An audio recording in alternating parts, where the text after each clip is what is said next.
सो Avon आप लोग का बहुत बहुत स्वागत है हमारे यूट्यूब चैनल स्टडी पॉइंट रहा में। तो गाइज आप लोगों के लिए एसएससी सीजीएल का टॉप 20 के जीएस का एमसीक्यू लेकर आए हैं प्रीवियस ईयर, जो आप सभी स्टूडेंट के लिए बहुत ज्यादा इंपॉर्टेंट होने वाला है। और ये आज का जो है हमारा प्रैक्टिस सेट 3 है गाइज, जो बहुत ज्यादा ही इंपॉर्टेंट है गाइज। और ये टोटल प्रीवियस ईयर क्वेश्चन है, तो मैं आप सभी स्टूडेंट से ये रिक्वेस्ट करूंगी कि प्लीज इसका आप नोट जरूर बनाइएगा, क्योंकि नोट बहुत ज्यादा इंपॉर्टेंट होता है। प्लस एक कॉपी और पेन लेकर जरूर बैठिएगा, क्योंकि मैं इतना ज्यादा हो सके उतना ज्यादा चीजों को क्लियर आउट करूंगी। तो वीडियो को एंड तक जरूर देखिए। तो चलिए इस वीडियो को स्टार्ट करने से पहले एक नए जोश और जुनून के साथ, एक मोटिवेशनल लाइन के साथ इसे स्टार्ट करते हैं। तो सुनिएगा। मुश्किलों से भाग जाना आसान होता है, हर पहलू जिंदगी का इम्तिहान होता है। मुश्किलों से भाग जाना आसान होता है, जिंदगी का हर पहलू इम्तिहान होता है। डरने वाले को मिलता कुछ नहीं जिंदगी में, लड़ने वालों के कदमों में जहान होता है। तो चलिए इसी के साथ हम अपना प्रैक्टिस सेट 3 स्टार्ट करते हैं। तो आज का हमारा पहला क्वेश्चन है, क्वेश्चन नंबर 1 है। इस क्वेश्चन नंबर 1 कह रहा है कि निम्नलिखित में से केसरी का प्रकाशन किसके नेतृत्व में प्रारंभ किया गया। ठीक है, तो आपसे क्वेश्चन कह रहा है कि केसरी का जो प्रकाशन है वो किसके नेतृत्व में प्रारंभ किया गया। तो ऑप्शन ए बाल गंगाधर तिलक, ऑप्शन बी राजा राम मोहन राय, ऑप्शन सी मदन मोहन मालवीय, या ऑप्शन डी ईश्वर चंद्र विद्यासागर। सो गाइस इसका जो करेक्ट आंसर होगा वो होगा option number A is the correct answer. बाल गंगाधर तिलक के नेतृत्व में जो है वो केसरी का प्रकाशन किया गया था। तो अब इससे दो प्रश्न और बनते हैं। सबसे पहला है कि केसरी का प्रकाशन जो है वो किसके नेतृत्व में किया गया। दूसरा प्रश्न आपका ये बनता है कि केसरी का प्रकाशन जो है वो कब हुआ।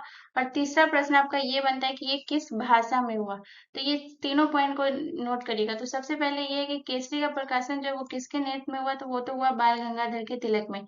अगर आपसे पूछे कि ये कब हुआ है, तो ये भी आपको डेट याद रखना है। तो 1881 में जो है इसका प्रकाशन हुआ है, तो ये भी आपको ध्यान रखना है।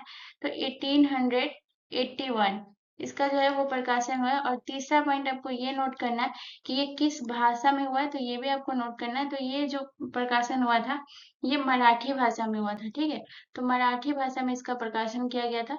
तो यहाँ से आपको तीन जो है वो क्वेश्चन आपका बन के तैयार है, तो प्लीज इसको नोट करिएगा। और तीनों बहुत ज्यादा इंपॉर्टेंट है। ठीक है, सबसे पहले है कि केसरी का प्रकाशन बाल गंगाधर तिलक के द्वारा कब हुआ, 1881 में, और किस भाषा में हुआ, तो मराठी भाषा में। चलिए नेक्स्ट क्वेश्चन की तरफ। अगला क्वेश्चन हमारा क्वेश्चन नंबर 2 है। इस क्वेश्चन नंबर 2 कह रहा है कि निम्न में से किस वैज्ञानिक ने जीवित कोशिका की खोज की थी। ठीक है, तो जीवित कोशिका की खोज किसने की थी। तो ऑप्शन ए सॉल्क ने, ऑप्शन बी फंक ने, ऑप्शन सी लैंड स्टीनर ने, या ऑप्शन डी लीवेनहॉक ने। सो गाइस इसका जो करेक्ट आंसर होगा वो होगा option number D is the correct answer. Leeuwenhoek जो थे उन्होंने ही जीवित कोशिका की खोज सबसे पहले की थी। और अगर मृत कोशिका की बात करें तो उनका खोज जो है वो सबसे पहले रॉबर्ट हुक किया था। लेकिन आपको ये पता होना चाहिए कि इन्होंने जीवित कोशिका की खोज जो है वो कब की थी। तो गाइस इसका जो करेक्ट आंसर हो जाएगा कि जीवित कोशिका की खोज कब की, तो 1674 1674 ईस्वी में जो है इन्होंने जीवित कोशिका की खोज की थी लीवेनहॉक ने। अगर फंक की बात करें तो इसने विटामिन की खोज की थी फंक। ये बहुत इंपॉर्टेंट है, इसको भी ध्यान रखिएगा कि विटामिन की खोज किसने की थी। तो विटामिन की खोज जो है वो फंक ने की थी। उसके बाद अगर बात करें कि लैंड स्टीनर, तो लैंड स्टीनर ने किसकी खोज की थी, ब्लड ग्रुप की। तो ब्लड ग्रुप की जो खोज की थी वो किए थे लैंड स्टीनर ने। उसके बाद अगर सॉल्ट की बात करें गए तो सॉल्ट जो है वो पोलियो का जो टीकाकरण का खोज किया था वो सॉल्ट ने किया था। तो ये भी आपको ध्यान रखना है, ये भी बहुत ज्यादा इंपॉर्टेंट है। ये चारों चीजों को मैं क्लियर आउट कर दी हूँ, तो ध्यान रखिएगा। चलिए नेक्स्ट क्वेश्चन की तरफ। अगला क्वेश्चन हमारा क्वेश्चन नंबर 3 है। इस क्वेश्चन नंबर 3 कह रहा है कि राष्ट्रपति किस अनुच्छेद के द्वारा 17 और 17 वासन कर सकता है। ठीक है, तो सदन को 17 और 17 वासन किस अनुच्छेद के द्वारा कर सकता है। तो ऑप्शन ए अनुच्छेद 82 यानी कि 82, ऑप्शन बी अनुच्छेद 85, ऑप्शन सी अनुच्छेद 80, या ऑप्शन डी अनुच्छेद 93। सो गाइस इसका जो करेक्ट आंसर होगा वो होगा option number B is the correct answer. अनुच्छेद 85 के तहत जो है वो राष्ट्रपति सत्र को 17 और 17 वासन कर सकता है, यानी कि सत्र को स्टार्ट और समाप्त कर सकता है वो राष्ट्रपति करता है। लेकिन सत्र को स्थगित जो है वो राष्ट्रपति नहीं कर सकता। अगर बात आ जाएगी स्थगित की, जब भी बात आई स्थगित की, तो राष्ट्रपति नहीं करता। ये नोट कर लीजिए, इसमें बहुत लोग जो है वो कंफ्यूज हो जाते हैं। आपको ये ध्यान रखना है कि जो सत्र है वो स्टार्ट होगा वो राष्ट्रपति के द्वारा और समाप्त भी होगा राष्ट्रपति के द्वारा, लेकिन स्थगित जो होगा वो होगा अध्यक्ष के द्वारा, वो लोकसभा अध्यक्ष के द्वारा जो है ये स्थगित होगा। और अभी अगर वर्तमान में पूछे कि लोकसभा अध्यक्ष कौन है, तो आपको ये याद रखना है कि वर्तमान में जो लोकसभा अध्यक्ष है वो ओम बिरला है। ठीक है, तो ओम बिरला जो है वो हमारे लोकसभा अध्यक्ष है। ये आपको ध्यान रखना, और ये बहुत ज्यादा इम्पोर्टेंट है, क्योंकि लोकसभा का चुनाव जो है लोकसभा अध्यक्ष का चुनाव जो है वो अभी हाल में ही हुआ है, और हमारे ओम बिरला जो है वो लोकसभा के अध्यक्ष बने, तो ये आपको ध्यान रखना है। आप बात करते हैं अनुच्छेद 82 की, तो अनुच्छेद 82 में जो है वो आपका परिसीमन आयोग है, ये भी आपको ध्यान रखना है। परिसीमन आयोग का मैं पिछले में जो एसएससी सीएचएसएल का वीडियो भी बनाई, मैं उसमें भी बोली थी कि ये बहुत ज्यादा इंपॉर्टेंट है। तो उसमें आप याद रखिएगा कि परिसीमन आयोग का जो है, परिसीमन आयोग के गठन के बारे में जो है प्रावधान, वो हमारे अनुच्छेद 82 में है। और इसमें ये याद आपको रखना है कि इसका जो गठन है वो टोटल 4 बार हुआ, और ये यूपीएससी के एग्जाम में पूछा गया है। ये बहुत ज्यादा इम्पोर्टेंट है। तो जो 4 बार जो गठन हुआ वो कब कब हुआ, ये भी आपको नोट कर लेना है। तो मैं यहाँ पे आपको लिख दे रही हूँ, आप ध्यान रखिएगा। इसका जो 4 बार जो गठन हुआ था वो हुआ था 1962 में हुआ था, सबसे पहली बार गठन जो हुआ था परिसीमन आयोग का। उसके बाद जो गठन हुआ था वो 1972 में हुआ था। उसके बाद जो गठन हुआ था 2002 में हुआ था। और सबसे पहले अगर गठन की बात करें तो 1952 में हुआ था इसका सबसे पहली बार गठन। तो टोटल अब तक परिसीमन आयोग का 4 बार गठन हो चुका है, ये आपको ध्यान रखना है। आप बात करते हैं अनुच्छेद 80 की गाइस, तो अनुच्छेद 80 में जो है वो हमारा राज्यसभा है, और अनुच्छेद 81 में जो है वो हमारा लोकसभा है। तो ये भी आपको ध्यान रखना है कि अनुच्छेद 80 जो है वो हमसे राज्यसभा का इसमें प्रावधान है, और अनुच्छेद 81 में लोकसभा का। अब बात करते हैं 93, और ये बहुत ज्यादा इंपॉर्टेंट है अनुच्छेद 93। अब मैं बताती हूँ कि ये कैसे इंपॉर्टेंट है। क्योंकि लोकसभा अध्यक्ष और उपाध्यक्ष के बारे में जो बताया गया है वो अनुच्छेद, इसका प्रावधान जो है वो अनुच्छेद 93 में है, ये भी आपको ध्यान रखना है। ठीक है, चलिए नेक्स्ट क्वेश्चन की तरफ। अगला क्वेश्चन हमारा क्वेश्चन नंबर 4 है गाइस। क्वेश्चन नंबर 4 कह रहा है कि निम्न में से कौन सी धातु नाइट्रोजन से जलती है। ठीक है, तो नाइट्रोजन से कौन सी धातु जलती है, तो option A calcium, option B magnesium, option C platinum, या option D sodium. So guys इसका जो करेक्ट आंसर होगा वो होगा option number B is the correct answer. Magnesium से जो है वो नाइट्रोजन जल जाती है, मतलब नाइट्रोजन से जो जलती है वो मैग्नीशियम धातु जल जाती है। और अगर बात करें कि ये सिर्फ नाइट्रोजन से नहीं जलती है मैग्नीशियम, यहाँ तक कि ये कार्बन डाइऑक्साइड से भी जल जाती है। यानी कि एक दूसरा जो है वो CO2 से भी जो है वो हमारा मैग्नीशियम जल जाता है, ये भी आपको ध्यान रखना है। चलिए नेक्स्ट क्वेश्चन की तरफ। अगला क्वेश्चन हमारा क्वेश्चन नंबर 5 है गाइस। क्वेश्चन नंबर 5 कह रहा है कि आत्मीय सभा की स्थापना है वो कब की गई थी। ठीक है, तो इसमें दो प्रश्न बनता है कि आत्मीय सभा की स्थापना जो है वो कब की गई थी और किनके द्वारा की गई थी। ये दोनों पॉइंट आपको याद रखना है। तो बताइए कि सबसे पहले कि इसकी स्थापना जो है वो कब की गई थी। तो ऑप्शन ए 1814 में, ऑप्शन बी 1784 में, ऑप्शन बी 1884 में, या ऑप्शन डी 1867 में।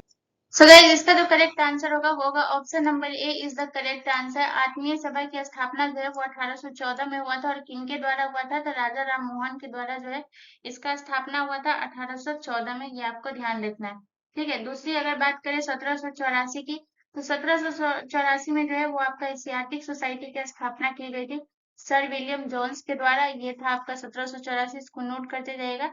इसमें एशियाटिक सोसाइटी की स्थापना हुई थी, ये आपको ध्यान रखना है।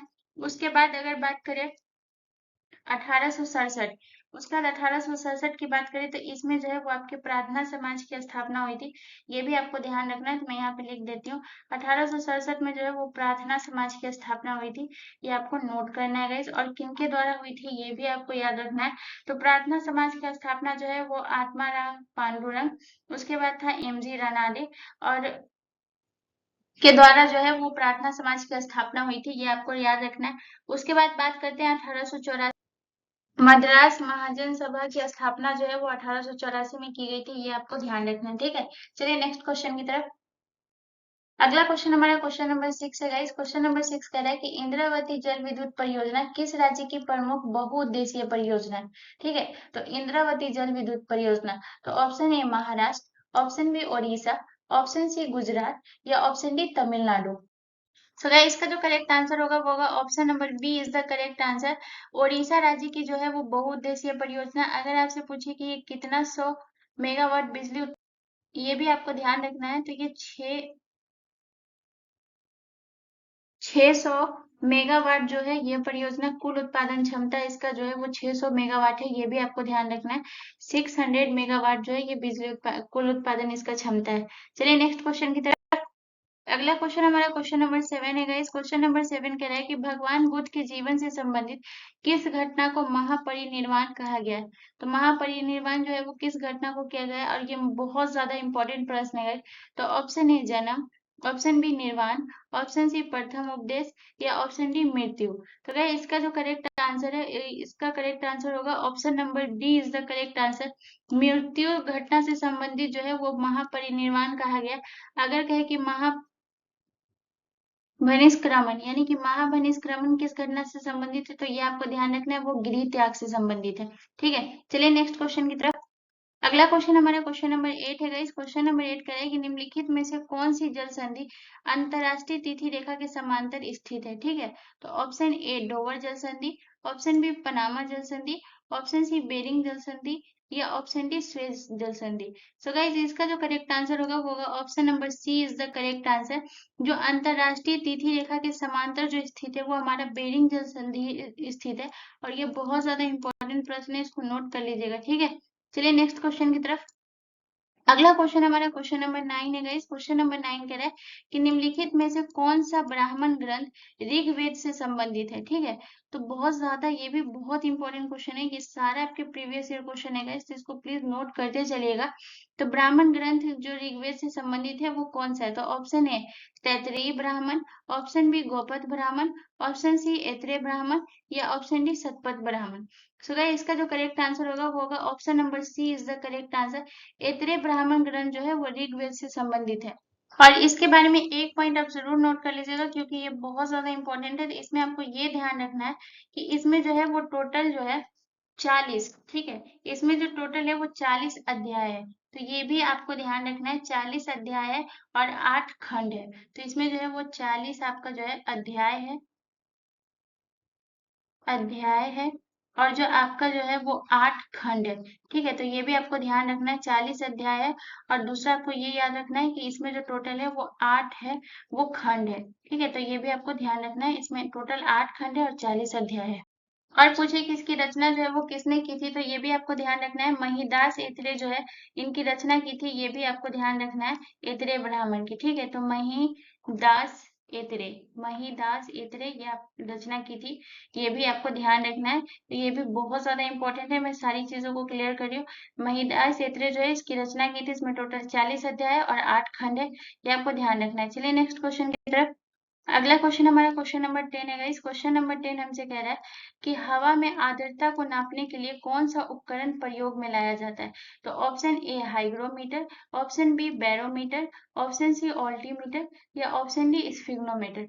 तो सबसे पहले मैं आपको बताती हूँ कि स्फिग्नोमीटर जो है ब्लड प्रेशर यानी कि जो बीपी की जो माप की जाती है, ब्लड प्रेशर की जो माप की जाती है, रक्तदाब की, तो उसको हम स्फिग्नोमीटर कहते हैं, ये भी आपको ध्यान रखना है। बैरोमीटर की अगर बात करें तो इसमें दाब को मापा जाता है, तो ये भी आपको ध्यान रखना है कि दाब को मापने वाला जो है वो बैरोमीटर कहलाता है।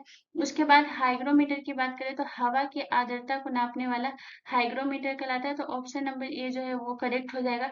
उसके बाद बात करें ऑल्टीमीटर की, तो ये ऊंचाई ऊंचाई की जो माप की जाती है वो ऑल्टीमीटर के द्वारा की जाती है, तो ये भी आपको ध्यान रखना है, इसमें से एक प्रश्न रहता है।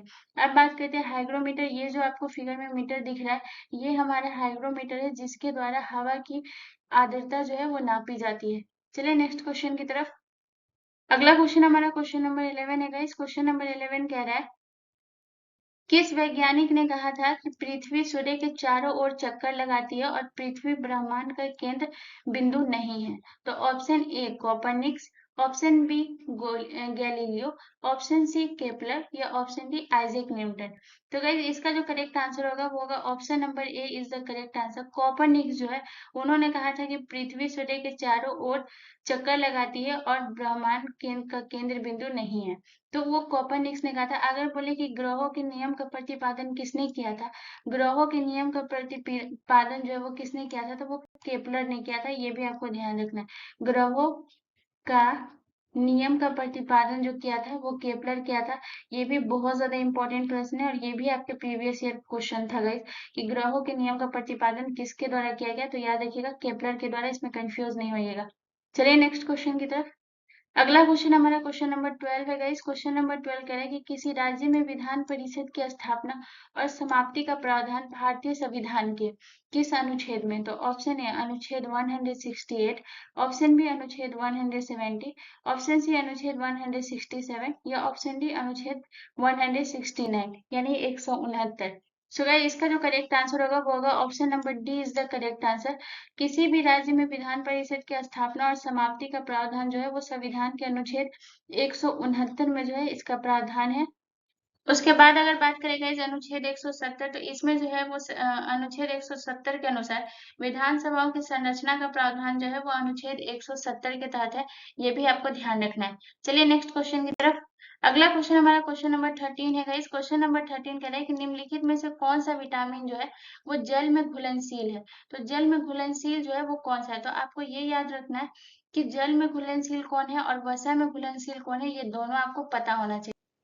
तो यहाँ पे अभी ये बात करते हैं कि विटामिन जल में घुलनशील कौन सा है, तो option A vitamin D, option B vitamin A, option C vitamin E या option D vitamin C. So guys इसका जो करेक्ट आंसर होगा वो होगा option number D is the correct answer. Vitamin C जो है वो जल में घुलनशील है। और आप बात करते हैं कि कौन कौन से विटामिन जो है जो जल में घुलनशील है, ये आपको ध्यान रखना है। तो विटामिन बी और सी जो है वो जल में घुलनशील है। इसमें दो विटामिन है, विटामिन बी और सी जो आपका जल में घुलनशील है। उसके बाद अगर बात करें कि वसा में घुलनशील कौन सा है, ये आपको ध्यान रखना है। तो वसा में जो घुलनशील विटामिन है ये भी आपको ध्यान रखना है। तो वसा में जो घुलनशील है वो vitamin D, vitamin A, vitamin E और विटामिन के। विटामिन ए डी ई के जो है वो हमारा वसा में घुलनशील है और विटामिन बी और सी जो है वो हमारा जल में घुलनशील है, ये आप ध्यान रखिएगा। चलिए नेक्स्ट क्वेश्चन की तरफ। अगला क्वेश्चन हमारा क्वेश्चन नंबर 14 है गाइस। क्वेश्चन नंबर 14 हमसे कह रहा है कि निम्नलिखित में से किस नगर में प्रथम बौद्ध संगीति सभा का आयोजित किया गया था, तो बताइए किस नगर में, तो ऑप्शन ए बोध गया में, ऑप्शन बी नालंदा में, ऑप्शन सी गया में या ऑप्शन डी राजगीर में। सो गाइस इसका जो करेक्ट आंसर होगा वो होगा option number D is the correct answer. प्रथम बौद्ध संगीति सभा का आयोजन जो किया गया था वो राजगीर में किया गया था। चलिए नेक्स्ट क्वेश्चन की तरफ।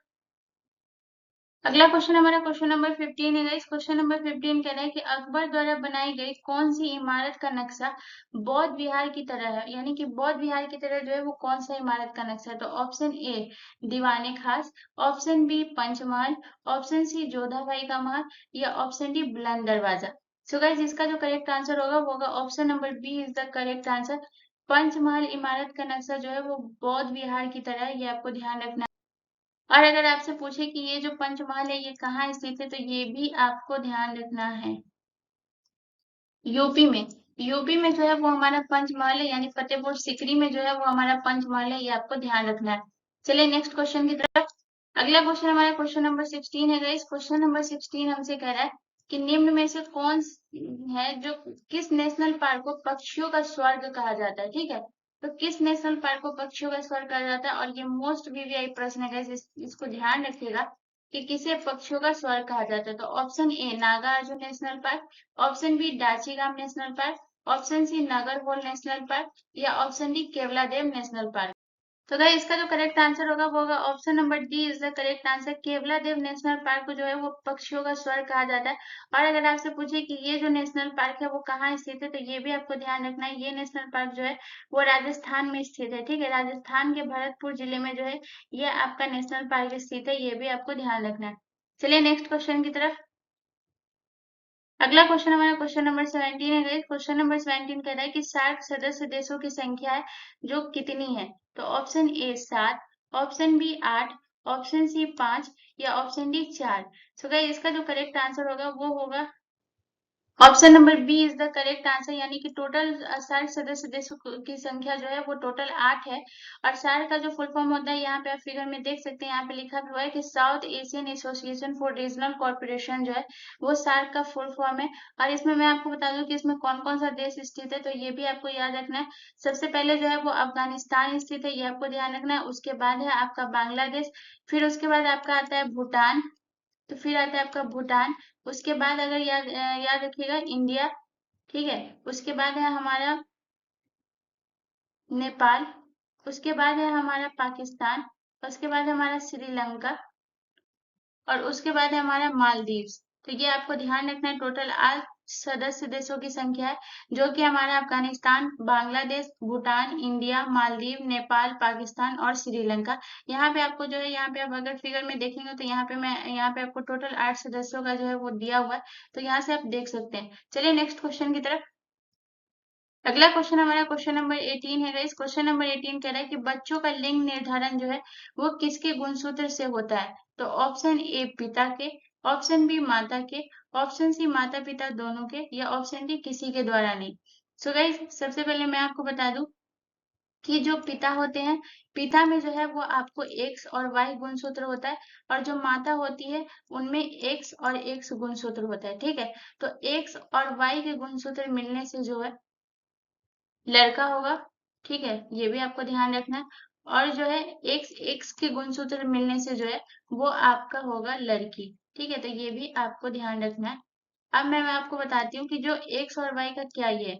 तो अगर पिता के गुणसूत्र से अगर एक्स जाएगा तो फीमेल का एक्स और मेल का एक्स जो मिलकर है वो लड़की होगी। अगर बात करें कि अगर पिता के इससे वाई गुणसूत्र जाएंगे और मेल से तो एक्स हमेशा रहेगा, तो फिर वो एक्स और वाई मिलकर लड़का गुणसूत्र होगा। तो हमेशा जो लिंग का निर्धारण होगा वो पिता के द्वारा होगा। तो ऑप्शन नंबर जो ए है वो करेक्ट आंसर हो जाएगा, ऑप्शन ए। चलिए नेक्स्ट क्वेश्चन की तरफ।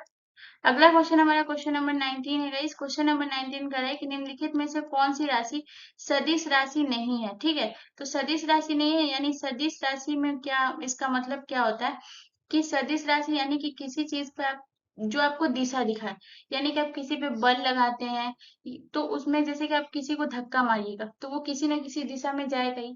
तो जो बल है वो हमारा सदिश राशि हुआ। इस तरीके से आप समझ रहे हैं कि जिसमें दिशा आपको पता चले वो सदिश होगा, और जिसमें दिशा पता नहीं चले वो आपका अदिश होगा। तो बताइए इसमें किसमें जो है वो आपका सदिश राशि नहीं है, यानी आपसे पूछ रहा है कि अदिश राशि कौन सी है। तो ऑप्शन ए वेग, ऑप्शन बी विस्थापन, ऑप्शन सी बल, या ऑप्शन डी आयतन। सो गाइस इसका जो करेक्ट आंसर होगा वो होगा option number D is the correct answer. जो हमारा आयतन है वो हमारी सदिश राशि नहीं है। इसमें 2-3 और बता देती हूँ जो हमारी सदिश राशि नहीं है, इसको आप नोट कर लीजिएगा क्योंकि ये बहुत इंपॉर्टेंट है। इसमें से 1-2 प्रश्न आपको देखने को मिलेंगे, तो यहाँ पे आप ये याद रखिएगा। सबसे पहले जो है वो आपका आयतन जो है वो आपका सदिश राशि नहीं यानी अदिश राशि है। उसके बाद अगर बात करें ऊर्जा की, ऊर्जा भी हमारा जो है वो सदिश राशि नहीं है, अदिश राशि है। उसके बाद अगर बात करें ताप, इसमें बहुत सारा चीज है फिर भी मैं लिख दे रही हूँ 2-3। उसके बाद कार्य, कार्य जो है वो भी हमारा सदिश राशि नहीं है। उसके बाद अगर बात करें चाल, चाल भी जो है वो हमारा सदिश राशि नहीं अदिश राशि है। और उसके बाद याद रखिएगा द्रव्यमान। तो द्रव्यमान भी जो है वो हमारा सदिश राशि नहीं अदिश राशि है। ये भी आपको ध्यान रखना है, द्रव्यमान जो है वो हमारा अदिश राशि है। अब बात करते हैं यहाँ पे जो है वो सदिश राशि की, ठीक है। तो कुछ सदिश राशि को भी आप ध्यान रखिएगा कि कौन सा सदिश राशि है, क्योंकि ये प्रश्न बहुत ज्यादा इंपॉर्टेंट है। तो ये भी आपको ध्यान रखना है कि सदिश राशि कौन कौन सी है। तो ये आपको ध्यान रखना है कि जो वेग है वो भी हमारा सदिश राशि है। उसके बाद जो हमारा बल है ये भी हमारा सदिश राशि है। विस्थापन भी जो है वो भी हमारा सदिश राशि। उसके बाद एक ये भी नोट कर लीजिएगा, ये भी बहुत एग्जाम में पूछा जाता है, एक संवेग भी जो है ये भी हमारा सदिश राशि है, ये ध्यान रखिएगा। चलिए नेक्स्ट क्वेश्चन की तरफ। और गाइस ये हमारा आखिरी प्रश्न है। तो क्वेश्चन नंबर 20 हमसे कह रहा है कि निम्न में से कौन श्रीलंका को भारत से पृथक करती है। तो कौन सी करती है। तो option A 10 degree channel, option B 8 degree channel, option C Palk जल संधि, या option D great channel. So guys इसका जो करेक्ट आंसर होगा वो होगा option number C is the correct answer. Palk जल संधि जो है वो भारत और श्रीलंका को अलग करती है। अगर यहाँ पे देखें फिगर में तो ये हमारा भारत है, और उसके बाद अगर यहाँ पे देखें तो ये है श्रीलंका, और इस दोनों को जो अलग करती है ये अलग करती है पाक जल संधि। ये आपको ध्यान रखना है, ये जो करेगी ये पाक जल संधि इसको अलग करती है, ठीक है। ये आपको ध्यान रखिएगा। और एक ये भी याद रखिएगा कि जो अंडमान है और निकोबार को जो अलग करती है वो 10 डिग्री चैनल करती है। ये भी आपको ध्यान रखना है क्योंकि ये भी बहुत ज्यादा इंपॉर्टेंट है। अंडमान और निकोबार को जो अलग करती है वो करती है 10 डिग्री चैनल, ये भी आपको ध्यान रखना है, ठीक है। तो होपफुली गाइज आप लोगों को ये सेशन पसंद आया, अगर पसंद आया तो कमेंट में जरूर बताइएगा आपको कैसा लगा। और प्लीज गाइज प्लीज चैनल को जरूर सब्सक्राइब कर लीजिएगा एंड बेल आइकन पे जरूर क्लिक कर लीजिएगा, ताकि आपको मेरे वीडियो की जो नोटिफिकेशन है वो टाइम टू टाइम मिलती रहे। एंड प्लीज गाइज लाइक जरूर कर लीजिएगा। मिलते हैं नेक्स्ट वीडियो में गाइज, धन्यवाद।